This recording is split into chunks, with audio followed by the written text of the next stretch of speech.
हम एक साहिली कहवा खाने में बैठे थे। शदीद सर्दियों की कहर वाली रात थी। आतिश दान में आग दहक रही थी।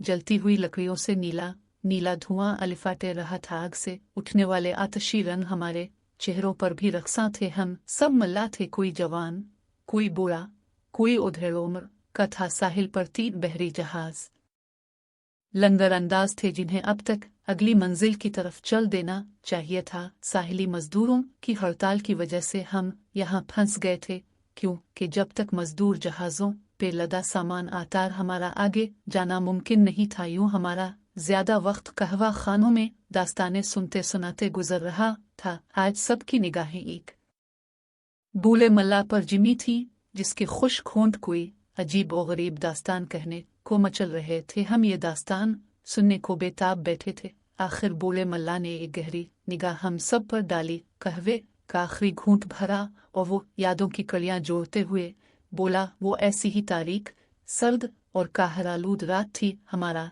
जहाज समुद्री तूफान में गिर गया था। तूफानी लहरों के थपेड़ों में जहाज किसी कागज की कश्ती की तरह डगमगा रहा था। जहाज को बचाने की हमारी सब तदबीरें नाकाम हो गई थी। हम जहाज को छोड़ने का इरादा कर ही रहे थे कि जोर का कलिका हुआ और जहाज दरमियान से 2 टुकड़े हो गया। बहुत से लोग समंदर में जा गिरे। में डूबते जहाज के एक सुतून का सहारा लिए खड़ा था, जो तेजी से पानी की तह में गर्क हो रहा था। मैंने करीब ही पानी में तैरती अपनी बंदूक झपटी। इत्तेफाक से एक चप्पू भी मिल गया। मैंने फौराए समंदर में एक कश्ती पर छलांग लगा दी। अमले के चंद और लोग भी डूबते अलिफाबेरती कश्ती पर पहुंचे। कश्ती तूफानी लहरों के रहम विक्रम पर नामालूम मंजिल की तरफ चल पड़ी। जिंदगी और मौत के इस सफर में एक रात और एक दिन गुजर गया। भूख से हमारा बारा हाल था। समंदर का नमकीन पानी पी पी कर हमारे हल्क में कांटे से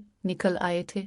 दूसरी रात का आखिरी पहर था। हम जिंदगी से मायूस हो चुके थे कि हमें धुंधली सी दरख्तों की परछाई नजर आई। हमारी अलिफा मदूहे के दिए एकदम से जब मगालिफाट है करीब पहुंचे तो देखा समंदर के बीचों बीच एक जजीरा था। जैसे ही कश्ती किनारे लगी, हम छलांगे मार कर आतरे और कश्ती को घसीट कर खुश्की पर ले गए। अभी हम अंधेरे में आसपास का जायजा ही ले रहे थे कि कुछ आहटें सुनाई दें।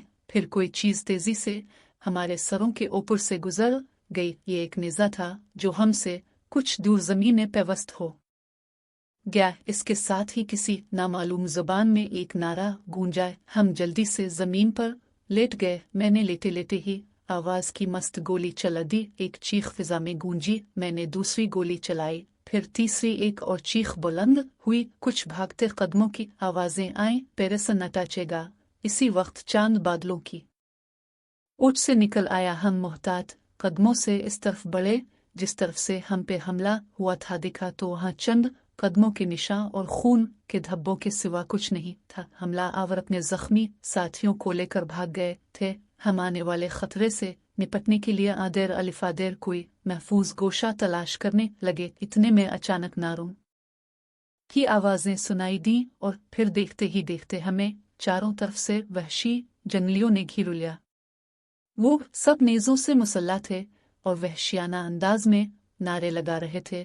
हमारे पास सिवाय पीछे हटने के कोई चारा न था। एक वहशी ने नेज़े की नोक से हमें अपने साथ चलने का इशारा किया। हम सर झुकाए उनके साथ चल पड़े।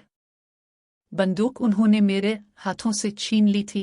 काफी दूर तक चलने के बाद हम एक खुले मैदान में जा पहुंचे, जहां छोटी बड़ी बहुत सी झोंपड़ियां थी। एक बड़ी झोंपड़ी के सामने एक लंबे दावर भारी जिस्म का आदमी खड़ा था। हमें लाने वालों ने उसे कुछ बताया। उसने गजब नाक नजरों से हमारी तरफ देखा और अपनी जुबान मैं अपने साथियों से कुछ कहता रहा, जिसका तर्जमा हमारे एक साथी ने, जो ये जुबान थोड़ी बहुत समझता था, बताया कि वो दोनों जंगली जो मेरी बंदूक से जख्मी हुए थे मर चुके हैं।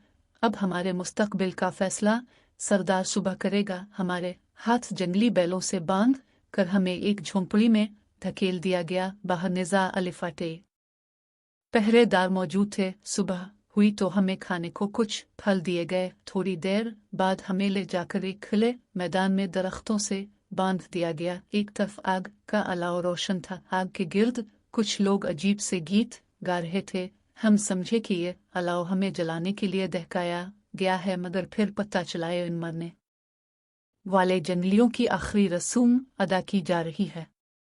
ये रसूम अदा करने के बाद चंद जंगली हमारी तरफ मुतवज्जे हुए। एक जंगली हमसे मुखातिब हुआ और कुछ किया, जिसका मतलब ये था कि चूंकि हमने उनके 2 साथियों को मार डाला है, इसलिए अब हम भी मरने के तैयार हो जाएं। सरदार के हुक्म से कल देवताओं के हुजूर हमारी भेंट दी जाएगी। ये सुनते ही हमारे कदमों तले से जमीन निकल गई और हमारी आंखों के सामने हमारे बीवी, बच्चों, माँ बाप और बहन भाइयों की तस्वीरें घूमने लगी। फिर हमें झोंपड़ी में बंद कर दिया गया। रात को हमने फैसला किया कि मरना तो एक दिन जरूर है, अपने गिले कटवाने और शोलों में जलकर कोयला बनने से बेहतर है कि यहाँ से भाग निकले। हम रात गहरी होने का इंतजार करने लगे ताकि पहरेदार जंगली थक कर सो जाएं। घूमने लगे तो वह उन पे काबू पा कर निकल भागे। जाने रात का कौन सा पह था कि हमें ऊँघ आने लगी। हमने जागने की बड़ी कोशिश की, मगर सब एक एक करके सोते चले गए। फिर जोरदार